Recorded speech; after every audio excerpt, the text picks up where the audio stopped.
morning, everyone. Welcome to Building Healthy, Strong Communities, Session 4, Making Space, Understanding Community Culture and Social Work Practice. Before we begin, I want to go over a few housekeeping notes. If you wish to receive CEs for today's webinar, you will need to stay for the duration of the event and respond to all of the poll questions you see pop up through the presentation. You will see the first poll now. This poll question is asking who's in attendance today. Your options are A, alumni, B, SSW faculty or staff, C, student, MSW or PhD, or D, other. Tell us in the chat. If you do not see the poll pop up, please place your response to the question in the chat. There will be time for Q&A throughout today's presentation.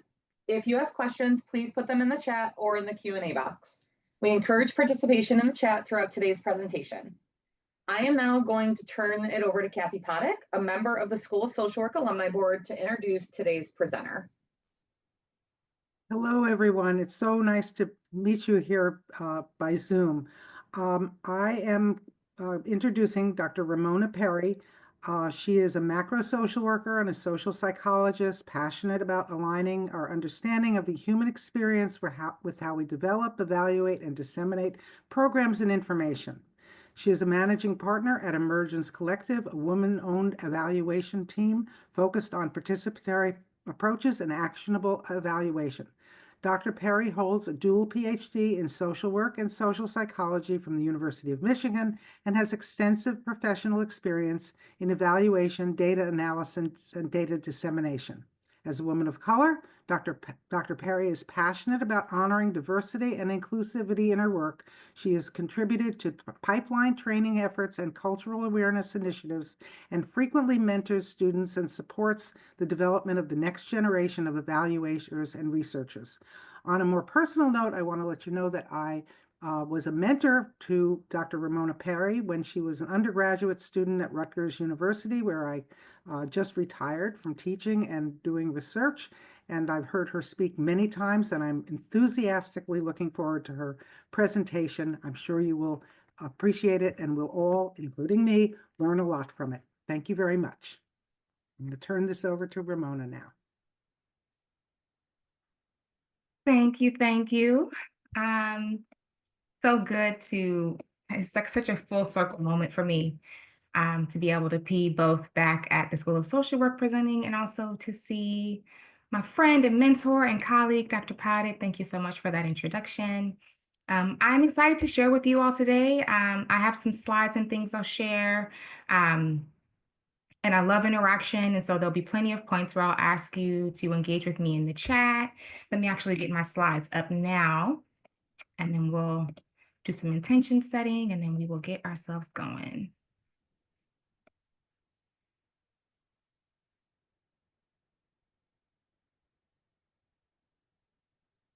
Screen visible to everyone? Yeah, okay, thank you. All right.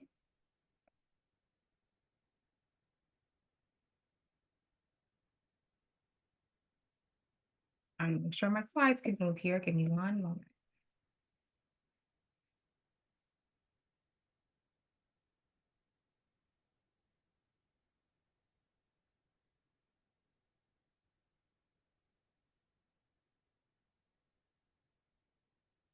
All slides are acting up. Just give me 1 second.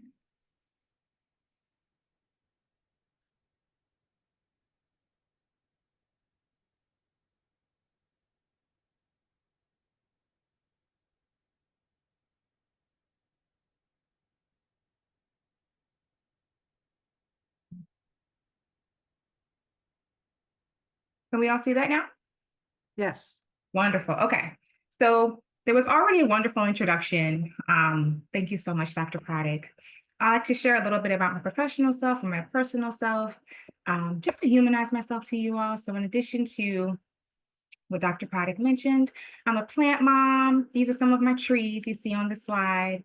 I'm a plotter. I'm a lover of dogs. I'm a twin. I have a twin brother. I was recently married this year, and so I'm in my first year of marriage. I love speaking. I love teaching and being engaged. and here are a few of kind of my background professional experiences. But I truly believe that when it comes to the work that we do, we're bringing our professional selves and our personal selves. And so I like to share a bit about myself and humanize myself in that way. And I would love to hear more about who's here. So if you'd like to share in the chat your name and maybe what you do, your field, what brings you here today, and something that humanizes you, I'll be taking a look at the chat throughout. And so I'd love to get to interact with you and meet you, even though we're in a webinar format. To give you some grounding for today, we'll be together for about 90 minutes. That's a long time. Please feel free to take care of yourself, take breaks as you need to. The last 25, 30 minutes or so will be for questions. I love interaction. I don't just love talking, I love listening and learning. And so you'll see reflection questions throughout. And when you see those are an invitation to get together with me in the chat. And I'll be monitoring the chat and chatting with you there. You'll also see poll questions throughout, as Madison mentioned. You want to complete those for CEUs. And if you aren't able to see the poll questions, if you're on an iPad or an iPhone, the poll questions will also be listed on the slide, and you can reply to those in the chat as well if you need to. The structure of our session today together, the first about half of it will be some reflection and review and context. Our context right now is quite loaded. And so we'll be talking about that a bit, grounding ourselves in some definitions. And then the second half of our time together, we'll actually move into thinking about what culturally aware practice looks like. We'll go over some tools for reflection. We'll talk about some models you can incorporate. And then we're going to end with some practical approaches that you can incorporate into your work for cultural awareness in practice. Check out the chat real quick and see it. Yes, I see there's alumni, elementary school therapist. Good morning. Social work ethics consultant and educator. Oh, thanks for the congrats. It's been a wonderful ride. Nice. So many alumni. I'm finally an alum too. I'm so happy I finished my degree when I did. I see case managers. I see folks who were in school districts. Hello. Oh, hi. How you doing? Good to so many people that I know in the chat. Hi, good to see y'all. We have folks working in hospitals. Such a variety in the chat. Thanks for checking in, y'all. Let's go ahead and get started. So I like to start these presentations by thinking about why we're here in the first place. Why does this session matter?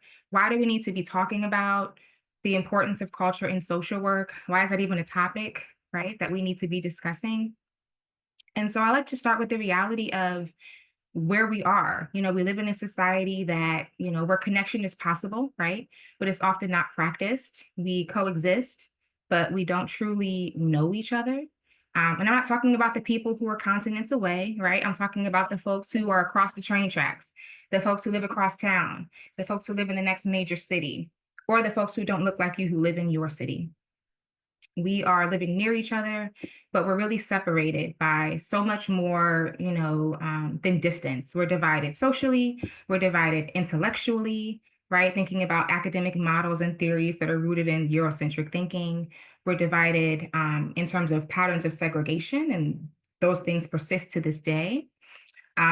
We're divided structurally, right, by systems that are designed to create and maintain these separations. And so if we think about, who we are, who our culture is, we have to name the forces that have shaped the world that we're currently inhabiting. And they include the things on this slide, and this slide is by no means exhaustive. There's so much more that we could note here, but we have to really contend with and identify the ground we're standing on, the history of colonialism, slavery, assimilation, exclusion. These are not just historical events, they're truly living legacies. And I think even now, especially now, we can see how alive and well these things are.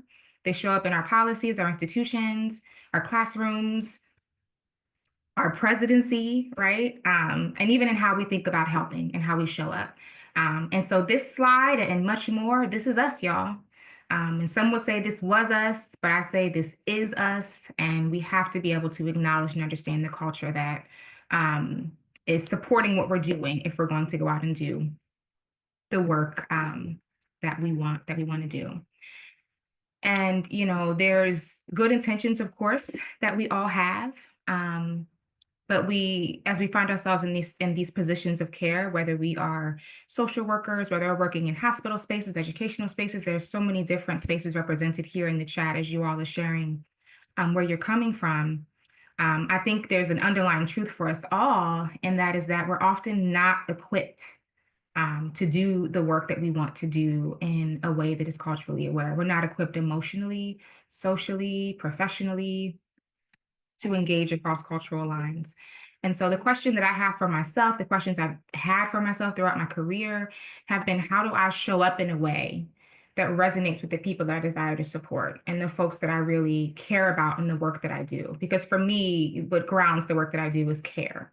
And it feels like a simple question, but it's not an easy one. I think we all know that. And so our time together today, I don't purport that we will answer it fully, but we will explore it together.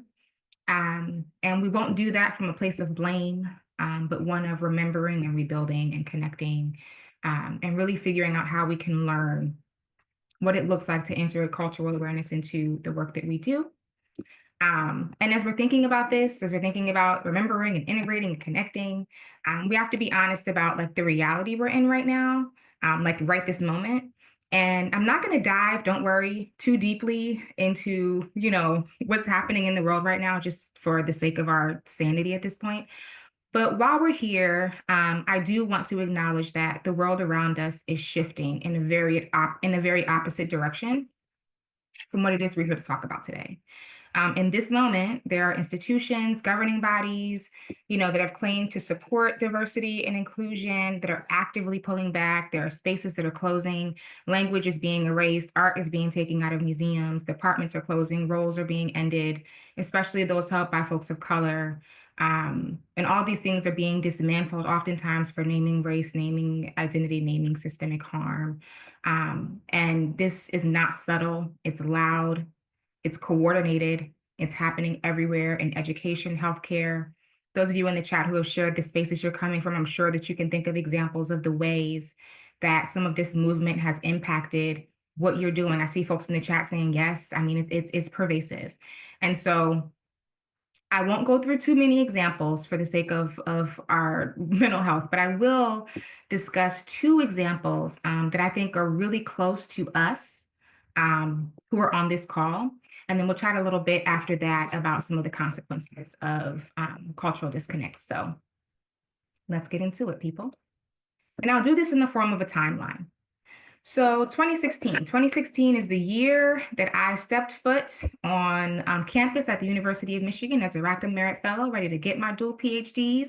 And it was the same year that the university unveiled its DEI strategic plan. It was launched in that year. It marked the beginning of very large-scale investments in DEI initiatives across the university. I want to say it was somewhere around $80 million that was invested for building and implementing a strategic plan around DEI. And then in 2021, we saw the DEI 2.0 plan. So this was like a reimagined version of the original plan. Or like that umbrella strategy. And we saw investments peak upwards of $250 million in DEI efforts. As a student, I was able to participate in these things. I received a DEI certificate. I was able to participate in workshops and programs. I was able to participate in funding opportunities, which for me were incredibly helpful as a first generation college student. It was really transformational programming. We also saw in 2021, the American Psychological Association. As a psychologist, the APA has always been a foremost institution in my professional life.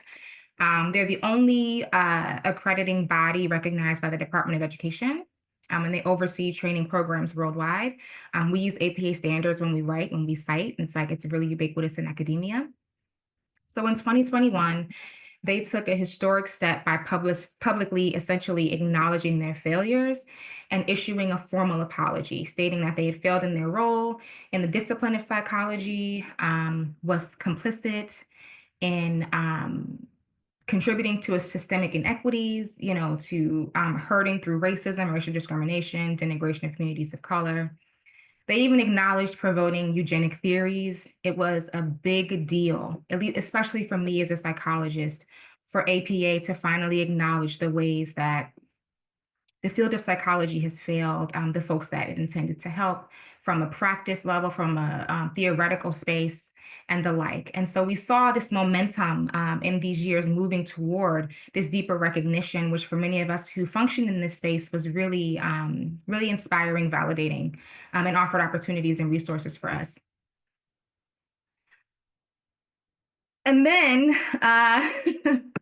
2025, we saw APA, fast forward, a few years later, remove its DEI requirement from its training programs, which is really important when you think about the folks who are entering into the world as psychologists and clinicians. DEI is important to make sure that that pool remains diverse. We similarly saw in 2025, the University of Michigan, the very university that we that this program is a part of,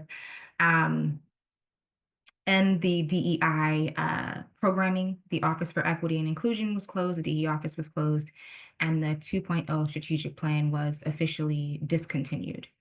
And so I'm sharing this because these are two institutions that are close to us, but they are two among many, and they reflect a deeper truth, and that is that our systems, even the ones that we work inside of, that we value, that we love, that we wear the sweatshirts for, right? That we go to the games for, et cetera. They cannot be the moral compass for our practice. They've never held justice, healing, and cultural understanding as their foundation. And so when it comes to the way that we move in this space, we really have to think about what it means for how we are showing up. And in a moment, I'm going to speak more about some of the reflections we can have for ourselves. But before I do, I want to chat a little bit about some of the consequences of these disconnects in cultural awareness. And so, we, of course, through these types of processes, create systems that are unresponsive and can be even dangerous to the communities that they serve. We know that when culture is ignored, outcomes suffer. In my work, I've seen several examples of programs that are seeking to support Black folks, but Black folks were left out of the research. And so they therefore were left out of the solutions, right? And in many cases, it's not just about inclusion, it's about survival. When we see this lack of cultural awareness manifesting as Black mothers dying at higher rates, as Indigenous folks being incarcerated and neglected, as children being misdiagnosed and mislabeled, we can see this really manifesting in ways that have deeply detrimental consequences. And every system has been shaped by these dominant cultural norms. And so I want to take a moment here and do some reflection. When you see reflect, that means we'll just kind of be hanging out in the chat, and I'll be in the chat too.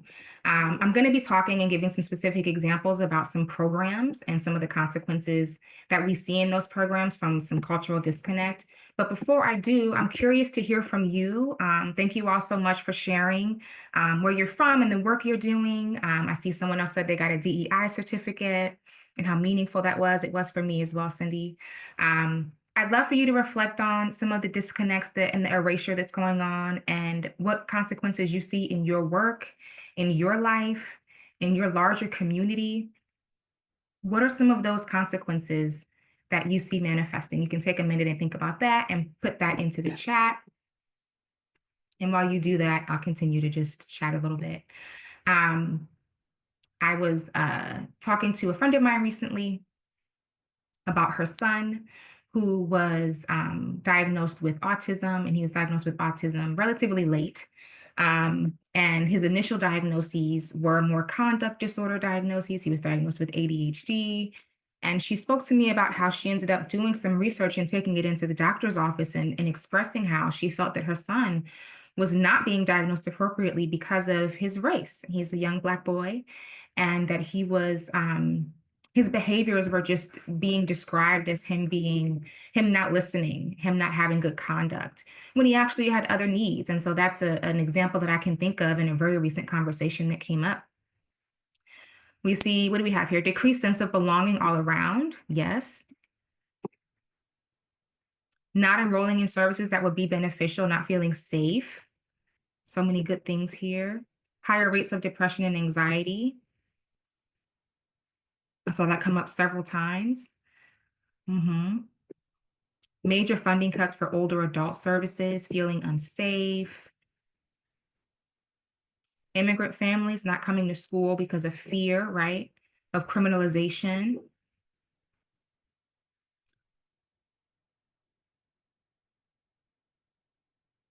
So many good things here. This continued ignorance by the majority, which is perpetuated by false narratives, sadness, increased suicide rates, funding loss, and funding loss leading to programs not being able to be sustained, leading to real losses and harms in communities. Yeah, funding cuts to grants and research. So many things coming up here. Thanks so much, you all, for your engagement here. A Black female elder evolved from unseen to invisible.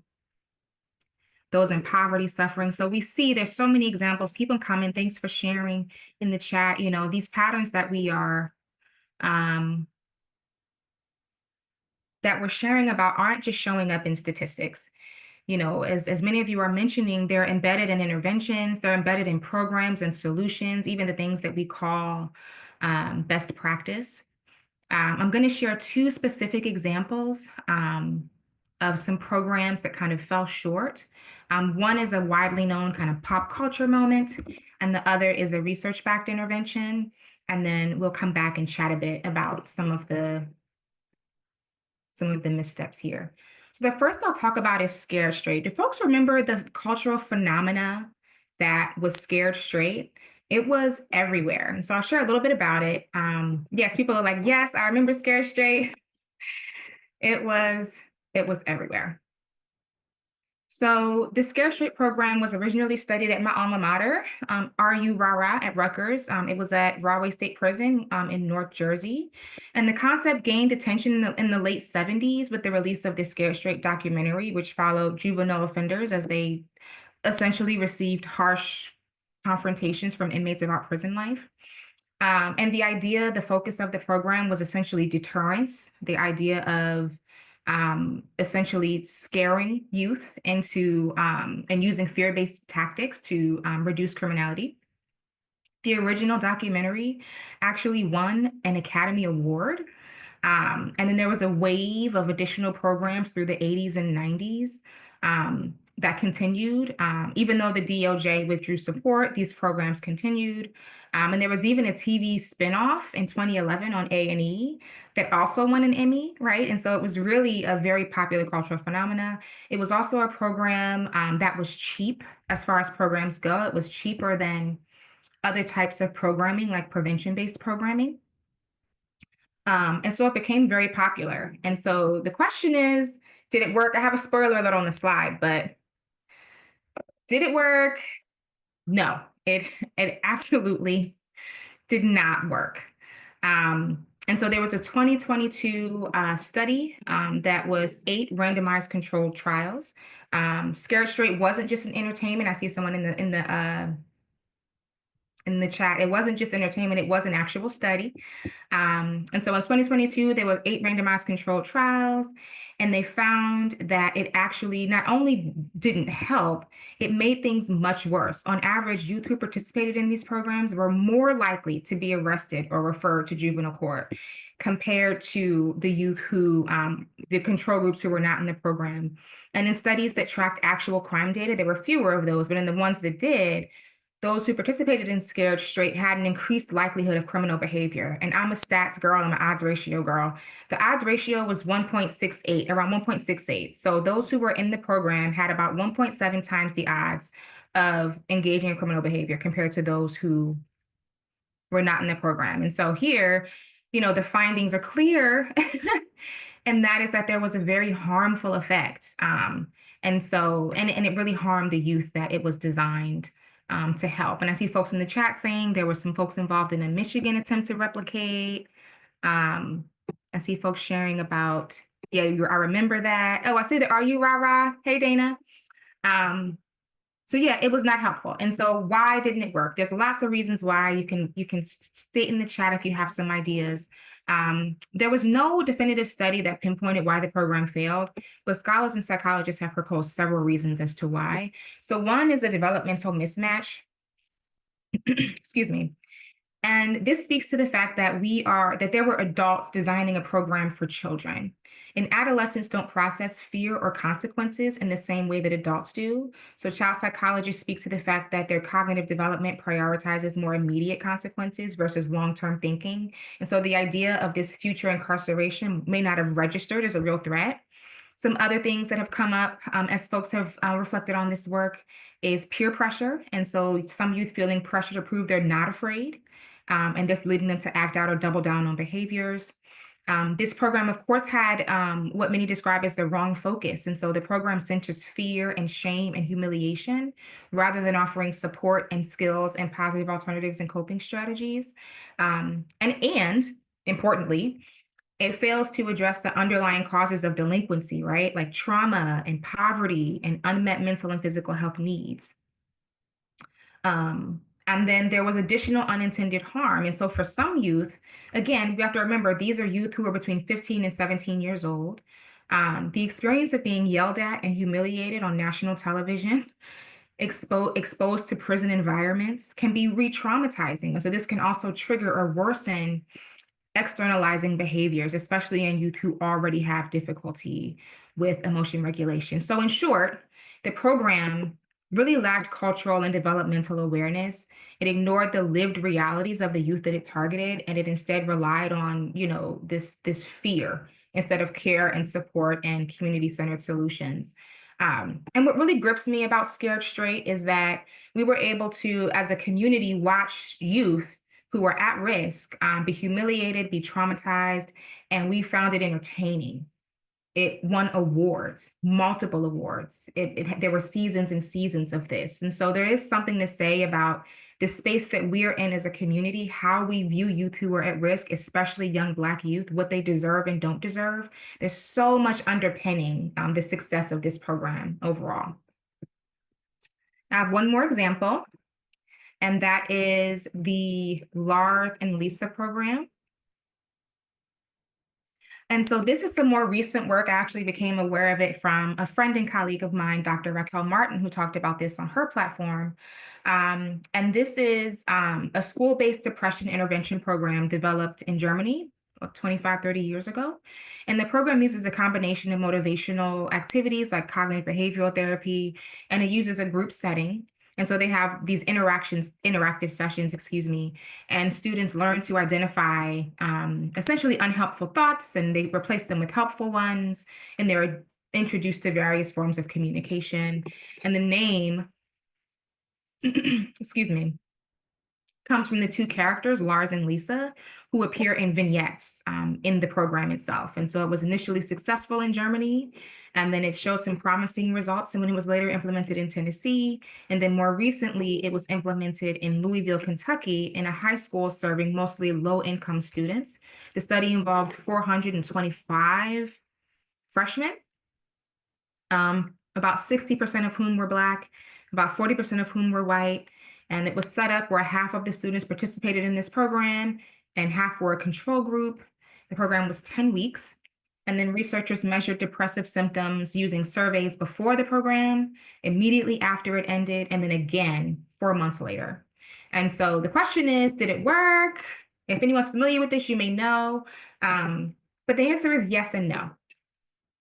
The results were actually quite striking. So what they found was that white students in the program showed significantly fewer depressive symptoms after participating, and they maintained those improvements at follow-up, which was, I think, 4 months later. So great there. However, for Black students, there was no measurable benefit from the program at any point immediately after it ended, nor 4 months after, during the follow-up phase. And so we see some very uneven results here. And since then, the researchers themselves have been asking themselves why.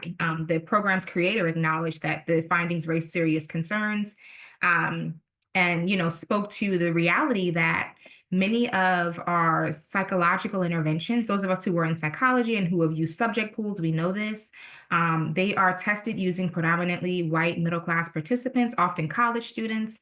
For a lot of my research at Michigan, I used subject pools, and they were not especially diverse. And these kind of narrow foundations can create some major gaps in understanding when they're applied in larger, diverse communities, and we can see that here. And so right now there's lots of speculation and discussion about, okay, what may have gone wrong here. Definitely would love to hear you add your notes in the chat, and I'll add a few notes here as well. So number one, this lack of cultural relevance. And so the program didn't make any cultural adaptations for Black students. We know it was originally developed in Germany. We can imagine that there are some different experiences between there and here. And it didn't account for experiences like racism, like adultification, dehumanization, historical and ongoing trauma that uniquely impact Black youth. There's a mismatch in worldview. And so the framework uses CBT. And CBT is a great framework. It has been shown to be very effective, but it suggests that thoughts are the root of emotional distress and that changing thoughts can change outcomes. But for many Black youth, distress often stems from real ongoing external threats that need to be addressed and not just cognitive ones. They didn't incorporate an identity framework. And so throughout my presentation, I'll talk about the importance of incorporating frameworks that are central to the cultures we're discussing. In this case, racial identity framework incorporation would have been very important because there's a ton of research, including my own research and dissertation, that speaks to the reality that racial identity formation impacts the way that Black folks in particular form identity. It impacts resilience. Identity formation has shown to be a protective buffer against certain types of depression, et cetera. And so there are lots of ways that understanding racial identity and its formation could have been supportive of this work. We also know there are differences in cultural expressions of pain, differences in expressing vulnerability across cultural groups that this program didn't identify. And so generally, you know, I think this program reminds us that there's no one size fits all intervention. Even with well-intentioned evidence-based programs, they can fall short or fail completely when cultural awareness and lived experience and systemic realities are left out of the equation. Let me come to the chat and see. I see y'all are busy over here. So I see, yep, different generational trauma in different countries and locations. A note that CBT doesn't work with trauma or acute or systemic issues. Yeah. And so these are just two examples. I'm sure there are so many more we can think of. I can even think of several more where we see these shortcomings. And so whether it's a nationally celebrated phenomena, whether it's, you know, a article in a top journal, I think they remind us that evidence without cultural awareness is truly incomplete. It's in this gap that we're talking about that people get hurt.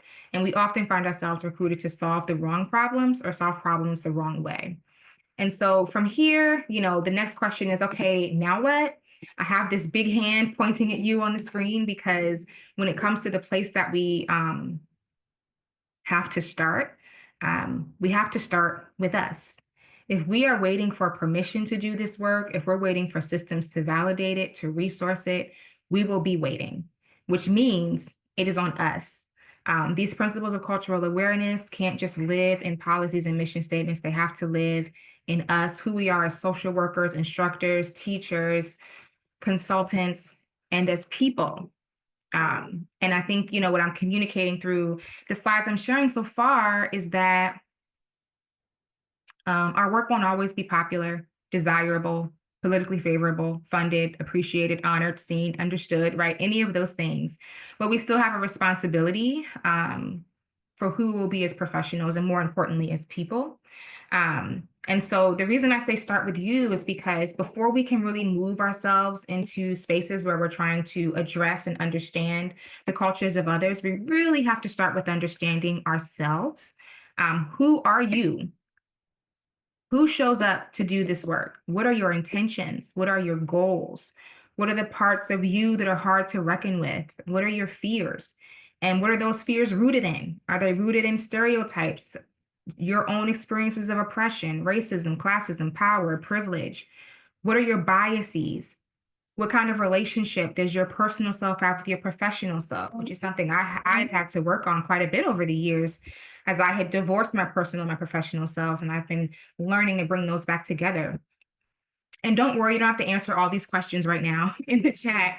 But I'm sharing this because I urge you to kind of reflect and take this with you because you really can't meaningfully engage with another culture or community as a clinician or evaluator or whatever it is you are, without first interrogating yourself.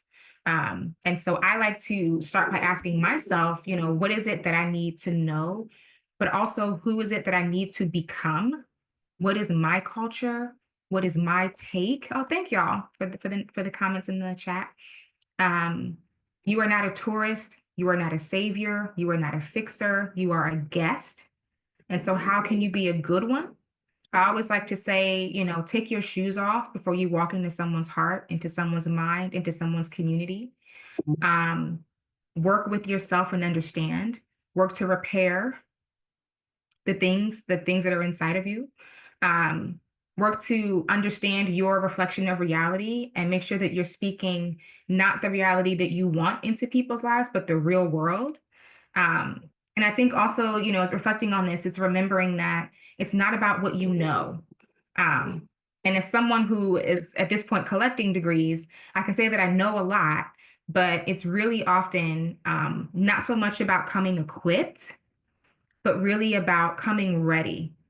What is it that you are going to create by using your presence? And what does it look like with everyone that you interact with the folks you're supporting in community and in programs, but also with your family, your friends, the cleaning staff, your coworkers, right? And so when I talk about making space, and then the topic of this presentation, making space, it means that yes, you want to come equipped, you want to have your toolkit, but you also want to have and be an open space to receive and to learn and to grow, and to be able to hold the realities of others. And really just remembering that if we want to see the best in our communities, we must really first confront the worst in ourselves. No pressure, but it's really an important starting place. I see we are in the chat. Let me just check in with y'all quickly here. Yes, I see self-awareness is key. Absolutely. It's an ongoing process. Being introspective. Yep. Putting up what you're putting down, y'all. All right. So let's now shift into some definitions. I'm using the word culture. Let's actually kind of ground ourselves in some of what it is that we're talking about here. And so we'll start with culture. Culture can be defined in many ways. Of course, there are any number of definitions we can use. Broadly, it refers to the shared values, beliefs, norms, customs, etc., that shape how we move through the world, influences how we communicate, express ourselves, solve problems, etc. In popular media and even in some professional spaces, when we talk about culture, it can sometimes focus just on race and ethnicity. And those are incredibly important aspects of cultural identity, but they're not the only ones. There are many facets. And so here I'll just share and list out some of those. We have things like language and religion and gender identity and disability status, generational identity. Oh my goodness, my nieces and nephews are all Gen Z, and I am working hard to understand their culture. We have language and communication, religion and spirituality, so on and so forth, immigration and migration. There's so many different facets of culture and identity. And so as we reflect on culture in our practice, we want to make sure that we widen our lens to include this fuller picture of cultural identity, especially when we're aiming to serve. And we also want to widen our lens in terms of our own self-reflection. So I'll keep this slide up for a second and have you kind of review these, because in a moment, I'm going to ask you a question about the facets of your identity that most shape how you interact with others. So I'll give you a chance to review these quickly, and then we'll go into a quick reflection question in the chat.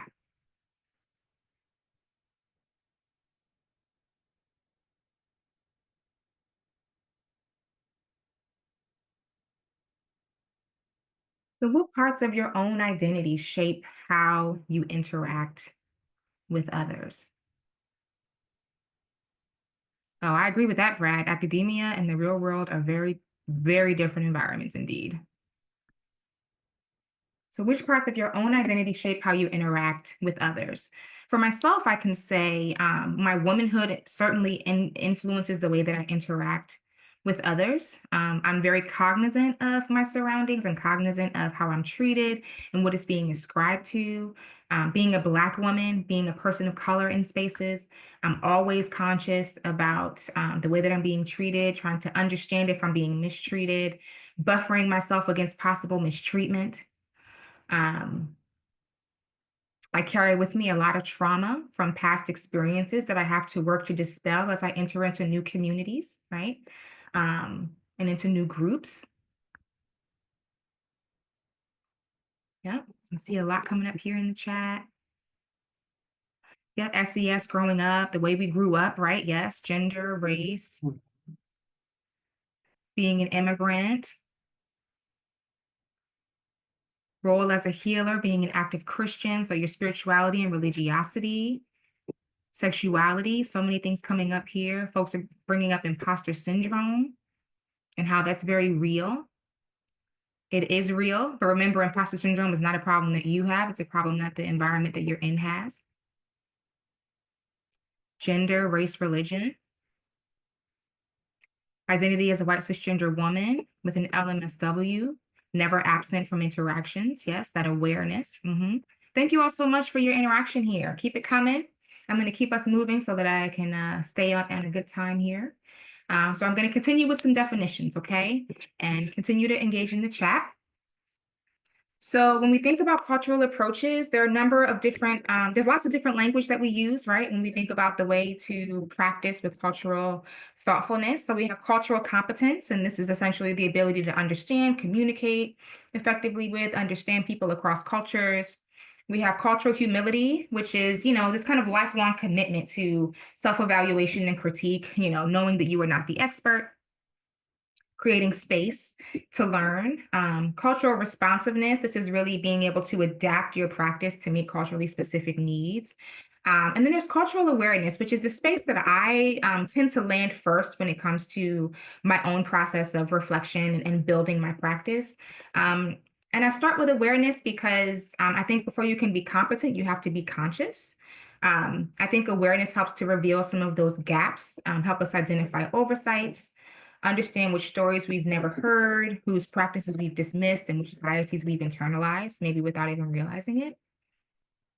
And importantly, I think without awareness, we risk performance. Cultural competence and humility without awareness can become a checklist, like a set of behaviors we perform or a set of certificates that we get, right? And it can become about optics rather than orientation. We probably know people in our lives, in our communities who have been guilty of this, where you see this collection of certificates and things of that nature, but we don't see folks actually holding those things true in the way that they're practicing. And so I start with awareness, which is a recognition and acknowledgement that our worldview is shaped by our own cultural background and that others' experiences and ways of being may differ significantly from ours. And I think with cultural awareness, it's really a helpful space that we can build from into many of these other areas. And so in my own practice, I found it necessary to have consistent tools for reflection, like ways to pause and check in with myself about how I'm showing up across these different dimensions of cultural humility, competence, responsiveness, and the like. And so I've created my own kind of personal framework that I use now in my practice and that I offer to others that I call the Shape and Learn Framework for Cultural Awareness. And so let me just, sorry, before I do that, quick check-in on the poll. How would we define cultural humility?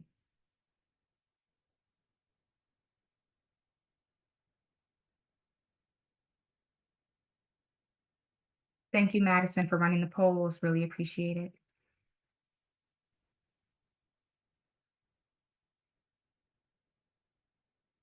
So I see some results coming in, and we are all pretty much spot on here. So cultural humility is a lifelong commitment to self-reflection and learning. That's humility is all about. And wait for a second and allow everyone to complete. There we go. All right. Okay, perfect. All right, so let us continue.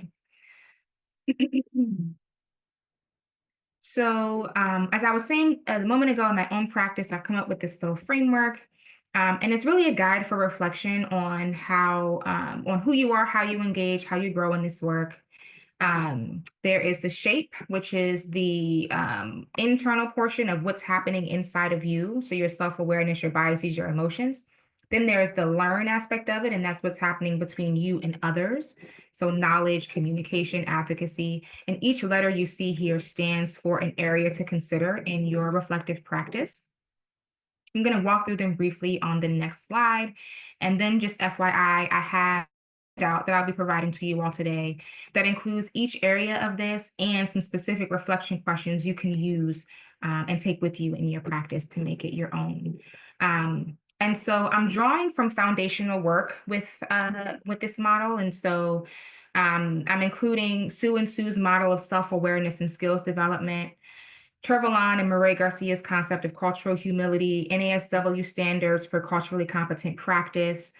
So on this internal side, pulling from those sources, focus on self-awareness, bias recognition, and cultural humility. And then the learn side is pulling from those same sources and others, and they're focused on knowledge acquisition, cross-cultural communication, and adaptation. So let's dig into what each of these areas entail. So for the internal dimensions or the shape, I was really proud of these acronyms, y'all. I love a good acronym. So the S stands for self-identity and heritage. So understanding your own cultural background, values, beliefs, and how they shape your worldview. The H is for humility. So accepting that you'll never master understanding all cultures, learning is lifelong, and that others are the true experts of their experience as you are of yours. Assumptions and biases. So recognizing the attitudes and stereotypes that you hold about others and how those can influence your actions, even unintentionally. The P is being honest about is personal motivation. So being honest about your why. That's so important. Why are you doing this work? Be honest about why you want to do this work, why you want to be culturally aware. Who is it about? Is it about you? Is it about those that you're serving and supporting?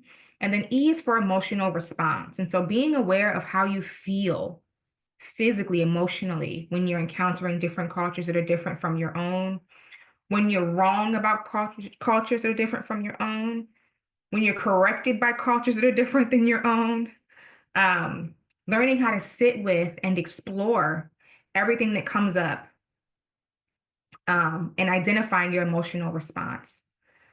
When you're preparing to work in community. So those are the facets of the internal dimensions, okay? And then the external dimensions are my learn. I'm really excited about this, y'all. So the learn, the L stands for learning about cultures. And so that's learning about histories, traditions, experiences, right? Equipping yourself, some of that cultural competence that we talk about.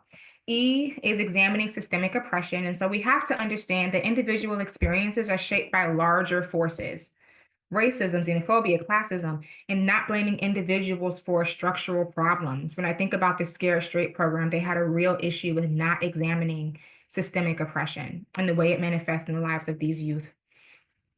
Adaptation of practice. And so adjusting methods, interventions, approaches to be relevant and respectful to cultures. I think about the Lars and Lisa, where there could have been some adaptations to that framework to be able to better and more fully incorporate the experiences of Black youth.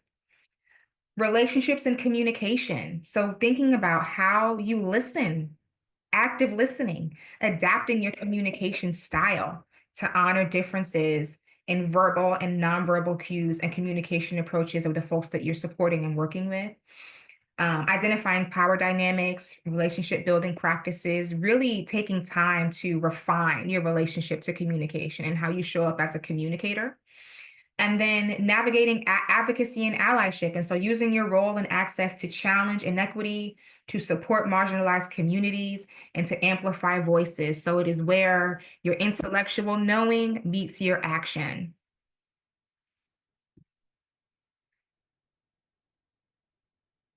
And again, I have a handout that I'll offer at the end of this that has discussion questions for each of these areas, as well as some other resources for you. So with that said, I'm going to go through a few additional frameworks that can support your culturally aware and equity rooted practice. So these frameworks are going to come from different traditions, from community organizing, from psychology, from education, but they all help us understand how systems of power shape our work. I'm going to go over three right now. There are so many, we don't have enough time for me to go through the number of them that were on my mind as I was putting this together. So I'll go over three. We'll talk about anti-oppressive practice on this slide. We'll talk about levels of oppression. And we'll talk about liberatory psychology frameworks. You don't have to use all of these. I'm not sharing these as something you have to use, but my hope is that you can see how each offers a lens for you to think critically about your role in your relationships and the systems that you're navigating. So anti-oppressive practice essentially helps practitioners to challenge systems of power. It calls us to examine, right, how our policies and interactions and institutional structures may reinforce oppression. This gets at what you were saying, April, about kind of our polarized political situation, and shift those in ways that promote equity, right, and voice and justice. Some of the tenets of anti-oppressive work are centering lived experience, both your lived experience and the lived experiences of those you're supporting, challenging systemic power and privilege when you see it, speaking, using your voice, promoting self-determination and dignity, which is so important, not purporting to be the one with the answers, but to be the one that can facilitate moving toward the answer. And then working in partnership in that hierarchy are some of the central tenets of anti-oppressive practice. And I'm going to speak later to how these can show up in practice. We can also think about levels of oppression as a way to frame our practice. And so this framework breaks down oppression into levels, of course, the individual, interpersonal, institutional, structural. And it can help us to locate where inequities show up. It can help us identify where we are functioning in our work and where we may have the most influence when it comes to challenging oppression and supporting cultural awareness. And it just reminds us that needs happen at all these different levels, not just within ourselves and in our teams, also externally. And so we can think about the level we're working at, whether it's individual, cultural, systemic, and what some examples are of the way that oppression can manifest in those spaces. And so for you to think about what level do I operate at and what can oppression look like here, where I am. And so at the individual level, you can see things like practitioner assumptions about clients' abilities based on race or gender. We see assumptions about, and we see this manifest in so many different ways that we've kind of discussed throughout our time together today. At the cultural or at the personal level, we can see this manifest as colorblind service approaches, quote unquote, Eurocentric treatment models, which some of that is what we talked about earlier today. Of course, at the systemic level, which is kind of at this policy and practice level, we can see racial disparities in mental health, diagnosis, healthcare. We cited so many examples of what this can look like in practice earlier today. And so as we think about levels of oppression, I'm actually going to pause here and invite you to reflect a bit on what level do you work at? Do you work at the individual, cultural, or systemic level? And reflect on your practice and where you feel comfortable challenging or addressing inequity in your work. So pause here for another moment.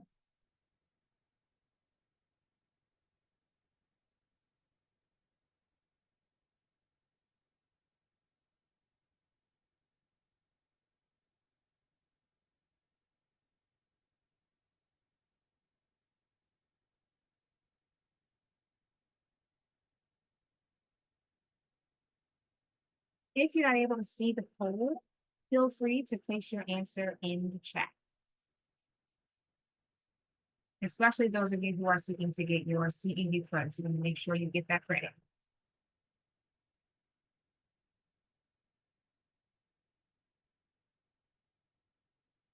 There's some answers in the chat there. So it seems like many of us are, well, actually, I'm going to wait until everyone's done and then I'll share the results here.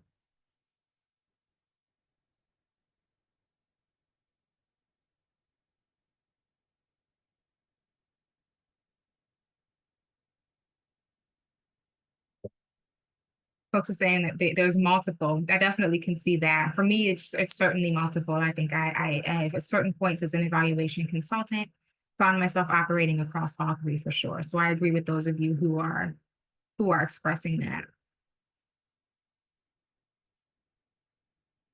Yeah, some of us are still learning. There's a few more folks who haven't completed the poll. I want to just wait for a moment, make sure everyone can. I see lots of answers in the chat.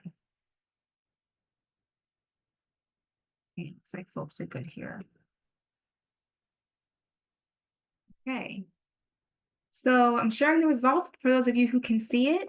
It kind of spans. It looks like many of us have that comfort at that individual level. We also have some of us who are operating at the systemic level, some who are still learning and integrating, and many of us, as noted in the chat, are functioning across all three levels.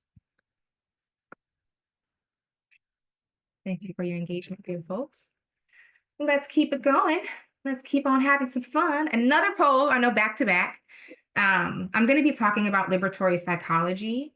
And so I'm just curious about if this is something that folks have heard of. I know there's so many different practice areas represented today on our call. And as a psychologist, this is something that I've been incorporating into my work for some time, but curious about if this is something you all are familiar with. So I'll give you a minute to fill out this next poll.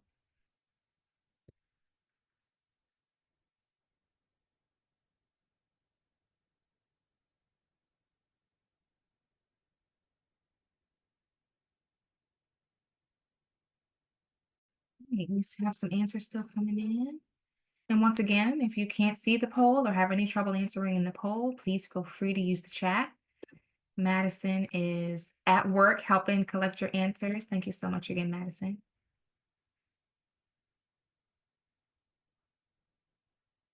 All right, I see a couple more results coming in, so I'm going to just pause here for one more moment and then we'll share the results.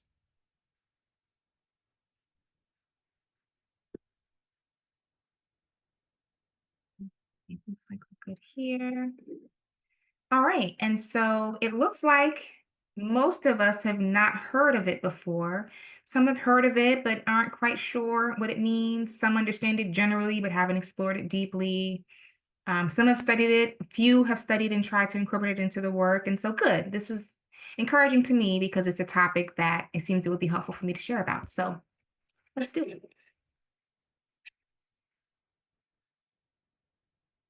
So liberatory or liberation psychology is a framework that emerged in Latin America by Salvadorian psychologist Ignacio Martín Baró as a response to traditional Western psychology's failure, for lack of a better word, to address social oppression, structural inequity, and historical trauma, as referenced in the APA letter that I showed you all a little bit earlier in the presentation. So even APA has acknowledged this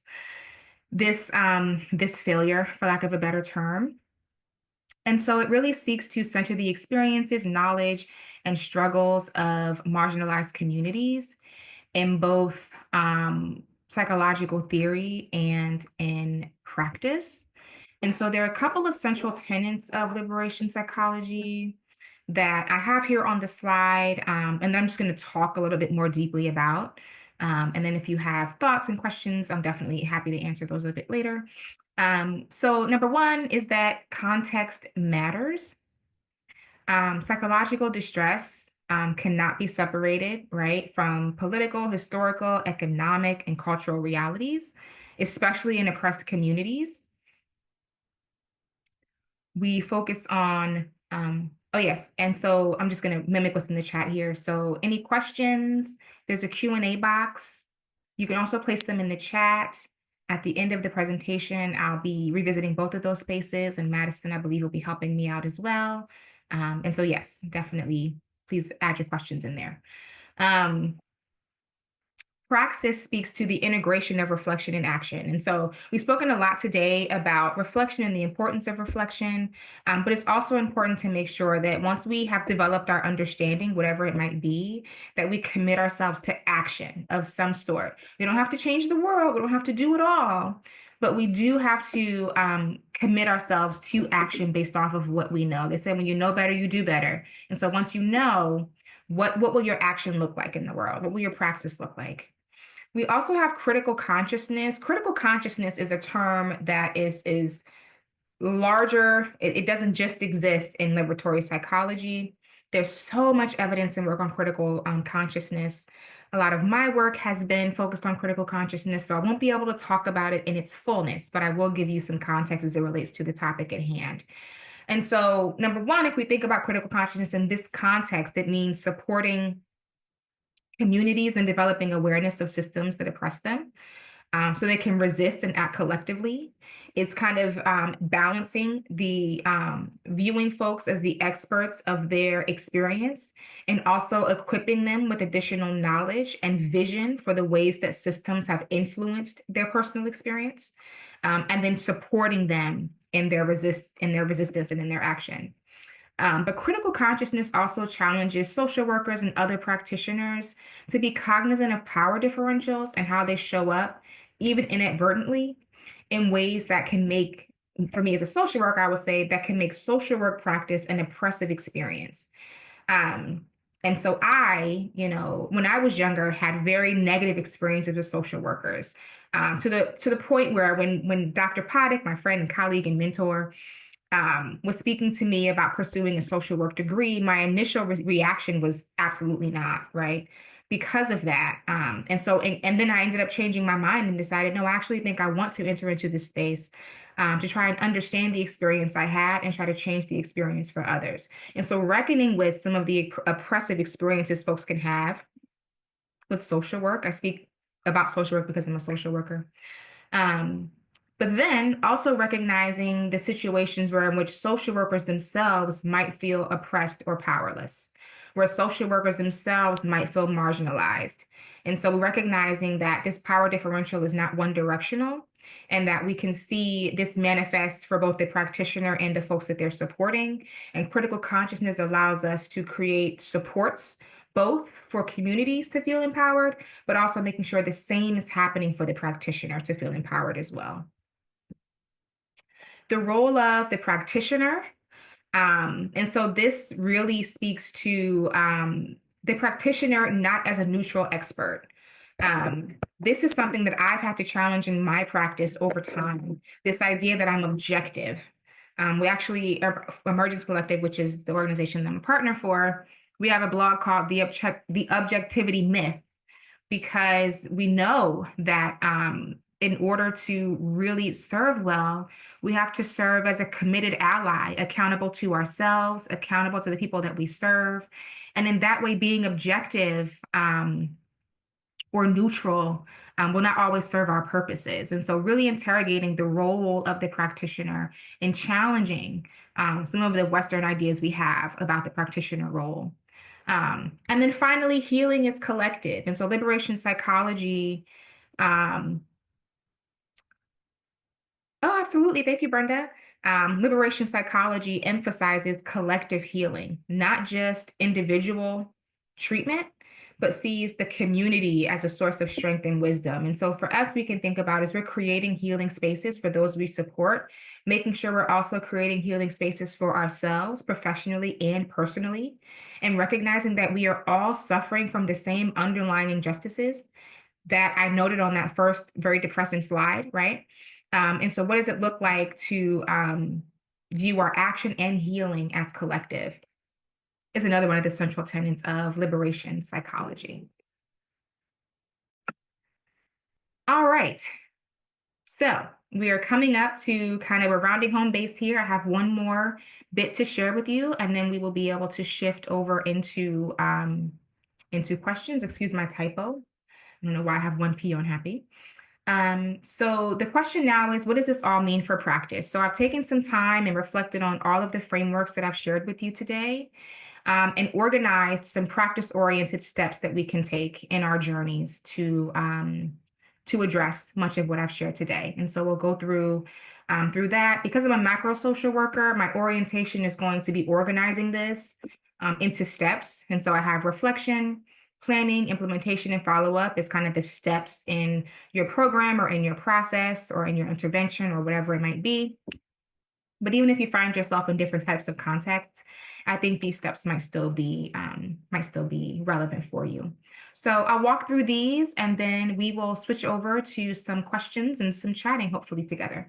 So number one, in your reflection space, what can it look like for you to incorporate cultural awareness? And so number one, you can assess your cultural awareness using my Shape and Learn framework. You can also, in doing so, do some analysis of your positionality, thinking about your role, thinking about your identities, thinking about your appearance, like all of the things, thinking about your positionality.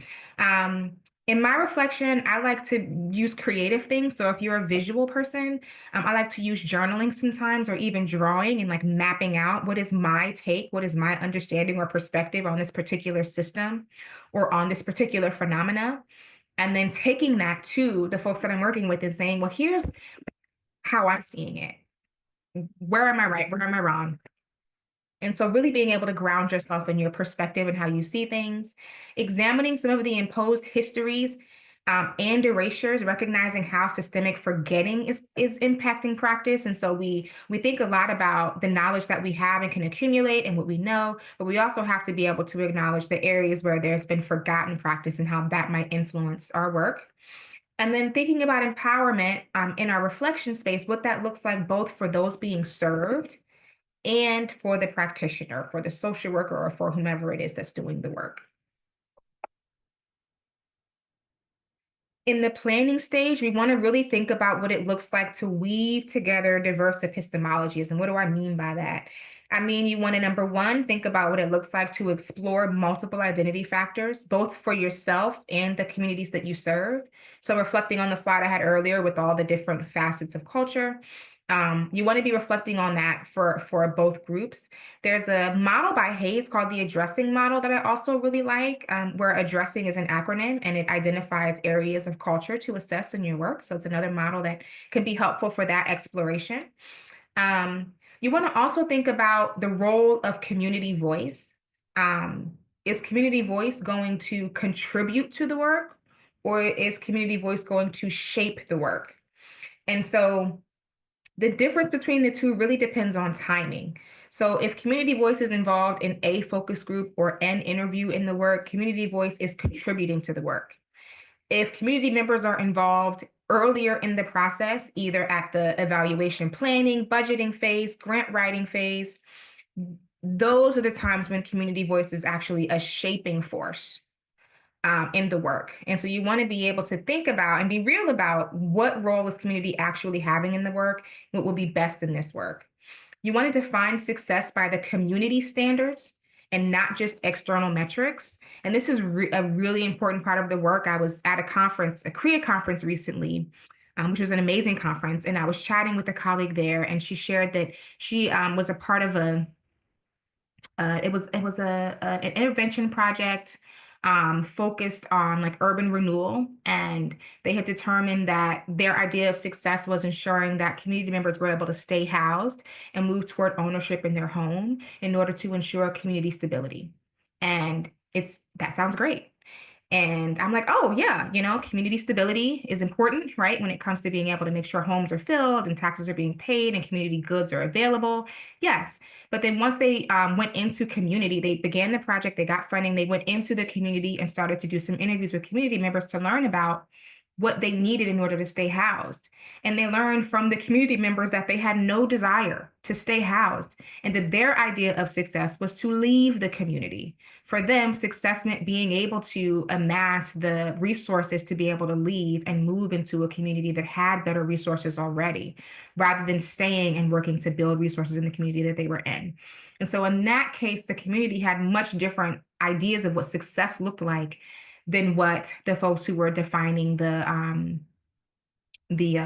intervention did. And so you want to make sure that success is defined by community standards. Determine how you are going to credit the intellectual contributions of the community and honor community wisdom. Like what will that look like?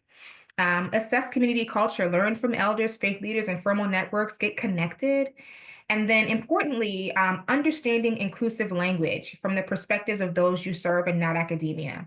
There was someone earlier in the chat, and I'm so sorry, I don't remember who it was, who said the academic world and the real world are two very different spaces. Whoever it was that said that, please let me know who you are in the chat. And that is true.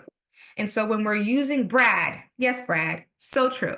And so when we're using terms that we've understood in academia to be culturally inclusive, we want to make sure that we're working in community to understand if these terms are relevant for them. So terms like BIPOC, for example, are ubiquitous in academia. However, working in community, I've heard Black folks say, I don't like that term at all, because there are people who are in the IPOC part of that who hold racist and stereotypical views, who support white supremacy. And so we are not one monolithic group. I do not want to be grouped in. I am Black, I am not BIPOC, right? And so you want to be mindful of what inclusive terms mean for the communities you're working with. There was also an example of working with Latin communities who had no idea what Latinx was. They're just like, I don't know what that means. Like, does it mean all Latin people? Like, does it mean Puerto Rican and Dominican? Like, it was like all of this confusion, and they're trying to use this term that didn't feel relevant to them. And so you want to be thinking about inclusive language from the perspectives of those that are actually being served. We want to slow down and move at the speed of trust when we're implementing. We want to engage as a guest, as I mentioned a bit earlier. We want to implement culturally responsive interventions.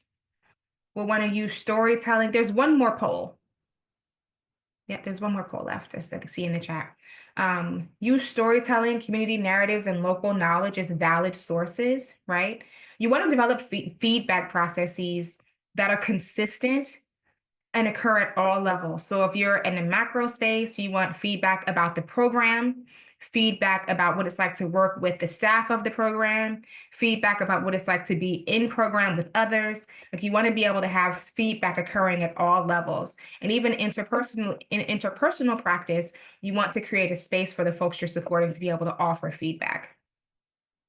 Of course, documentation, learning logs, identifying decisions that are happening in time and documenting them and documenting reflections. And then, of course, ensuring that there's language access.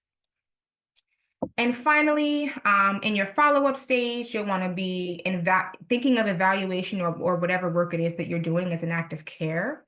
You want to revisit your program implementation to assess whose voices were included, who benefited, who didn't. Ask yourself and reflect accordingly. More feedback. Reflect again, return to yourself over and over again.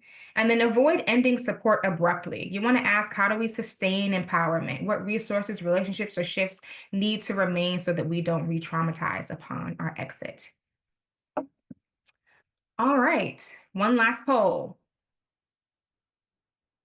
So after today's session, how confident do you feel in applying culturally responsive strategies to your reflection time or to your actual practice?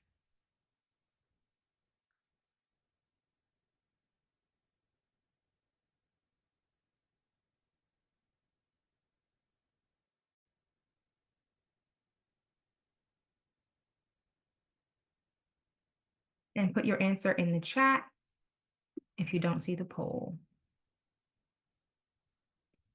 And thank you, Linda. Slow down at the speed of trust. It's so important to remember that when we're timing things, we don't want to just focus on the timing of a grant or the timing of a report, but we want to slow down and move at the speed that we're able to gain trust.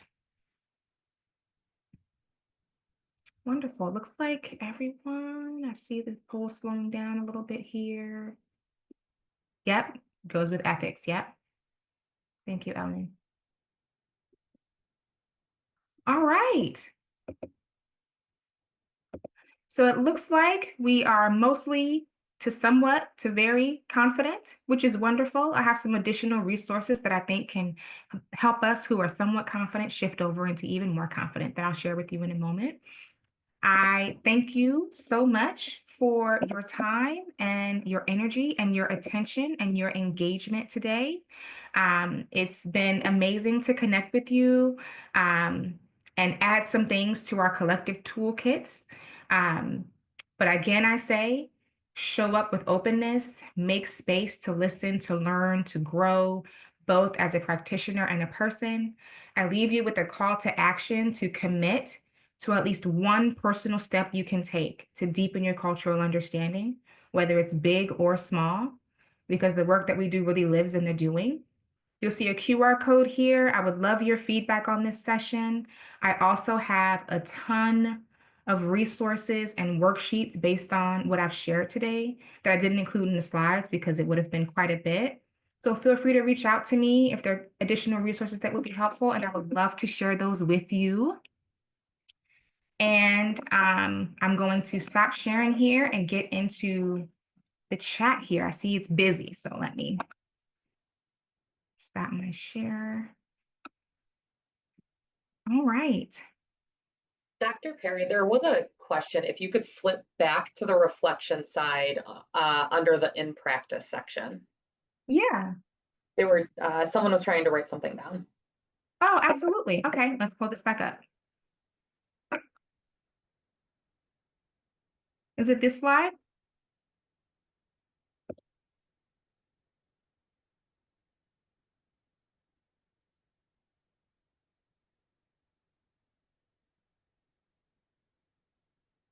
Well, thank you all so much for your wonderful thoughts and comments. So happy this resonated well with you. I would love to hear from you. There's a worksheet that we'll be sending out. Please scan the QR code and connect with me. Let me know what you thought about the session. Feedback is so important to me as I continue to improve my own practice. And so feel free to scan that code, give me some feedback, let me know what resources I can offer to you. All right. So Madison, how do I get to the questions? Is it a separate area? Would be in the Q&A box, but it looks like there's nothing in there right now. Okay. There was something said a little earlier when you were talking about liberation psychology. Someone was wondering if there were other terms for that in the past or if that's a new term. If there were other terms, like other words that it's gone by. Yes. I've only ever known the term liberation psychology, but it is possible that there have been earlier terms to refer to it, but I've only ever known it as liberation psychology. Thank you.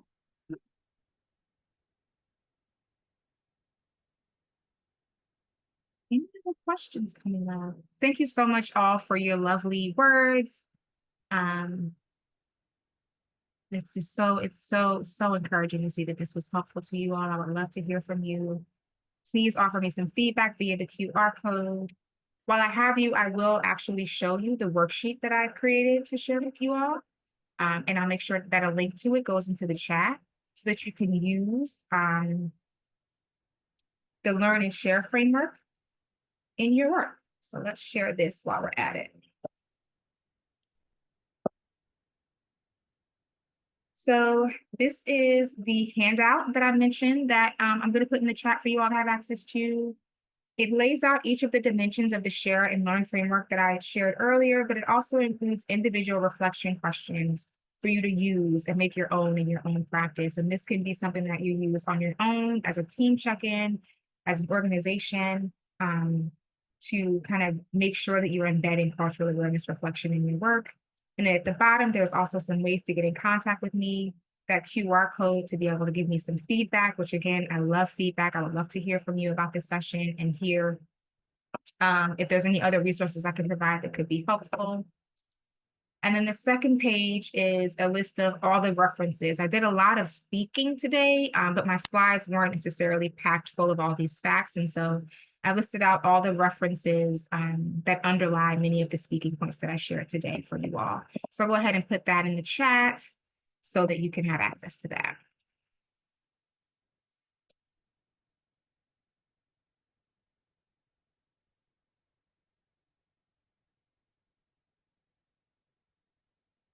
Well, if there are no other questions, somebody asked if you could address burnout. because they've gotten a little weary with the DEI fight.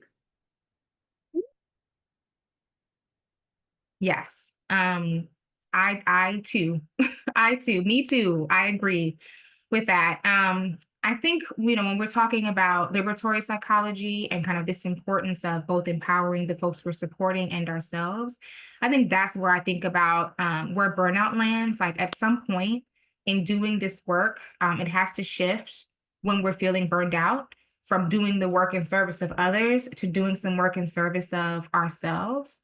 Um, Returning to self, like I was saying earlier, what do you need? Where are you?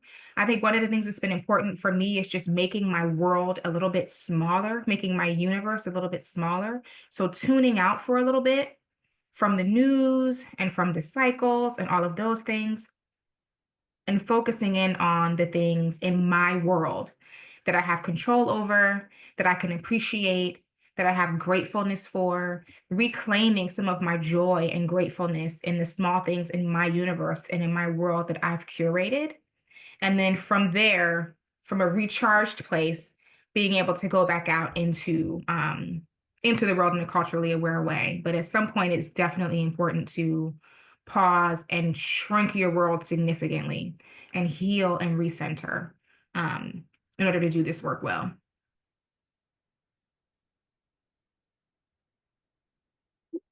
Yep, the link to the handout is there's a download in the chat, and I will add it again here. And I think also it might be sent to you all via email as well, possibly, if you correct me if I'm wrong, Madison.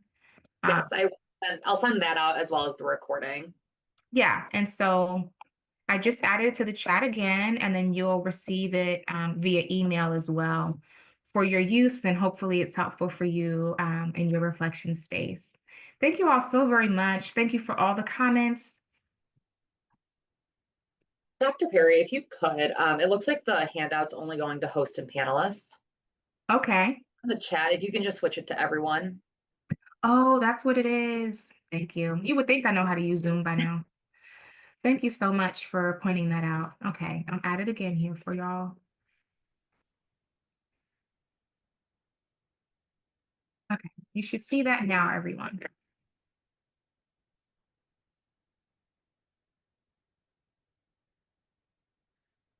All right, well, if there are no other questions, Dr. Perry, thank you so much. This was a very engaging and a very informative discussion today. I so appreciate you being here and doing this presentation today.